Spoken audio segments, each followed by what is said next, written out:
হাসবুনাল্লাহু ওয়া নি'মাল ওয়াকিল ৪১ বার পড়লে কি হয়, যদি আপনি আমলটা জানেন কখনো ছাড়বেন না।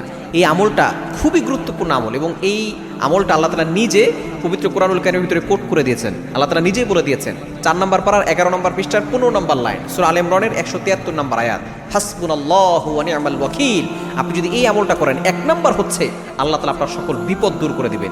বিপদ যত বড়ই হোক না কেন, আপনি যদি হাসবুনাল্লাহু ওয়া নি'মাল ওয়াকিল ৪১ বার পড়তে পারেন, আগে এবং পরে যদি আপনি দুরূদ শরীফ পড়তে পারেন, দেখবেন আল্লাহ তাআলা ১ নম্বর যে পুরস্কার আপনাকে দিবেন, আল্লাহ তাআলা আপনার বিপদ দূর করে দিবেন। আরও পুরস্কার রয়েছে, ১ নম্বর পুরস্কারই হলো বিপদ দূর করে দেওয়া।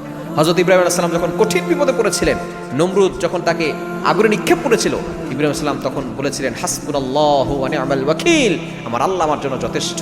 আল্লাহ তাআলা এই কথাটাকে এতটা পছন্দনীয় আল্লাহর কাছে হয়েছে যে আল্লাহ তাআলা এটা কোরআনুল কারীমের ভিতরে কোট করে দিয়েছেন এবং আল্লাহ তাআলা সাহায্য পাঠিয়েছেন। আগুনকে সরাসরি বলেছেন কুলনা ইয়া নারু কুনি বারদাও ওয়া সালামান আলা ইব্রাহিম, হে আগুন আমার ইব্রাহিমের জন্য শীতলময় ঠান্ডা হয়ে যাও। আগুন মানুষকে পুড়িয়ে দেয়, কিন্তু ইব্রাহিম আলাইহিস সালামের একটা পশমও পোড়াতে পারে না। এজন্য ১ নম্বর আপনার বিপদ দূর করে দিবেন। ২য় নম্বর হচ্ছে আপনার অভাব দূর হয়ে যাবে, আপনার জীবনে কোনো অভাব থাকবে না। ৩ নম্বর আল্লাহ তাআলা আপনার কষ্ট দূর করে দিবেন। যদি আপনি জীবনে কষ্ট পেয়ে থাকেন, চিন্তিত থাকেন, আল্লাহ তাআলা আপনার কষ্ট দূর করে দিবেন। এবং ৪ নম্বর হচ্ছে আপনার সকল টেনশন আল্লাহ তাআলা দূর করে দিবেন, দুশ্চিন্তা দূর করে দিবেন, দুশ্মনের দুশ্মনী থেকে আল্লাহ আপনাকে হেফাজত করবেন। সুতরাং একটা আমল আপনি করবেন, আপনার ব্যবসায় লস হচ্ছে, আপনার দোয়া কবুল হচ্ছে না, আপনি এটা করবেন হাসবুনাল্লাহু ওয়া নি'মাল ওয়াকিল।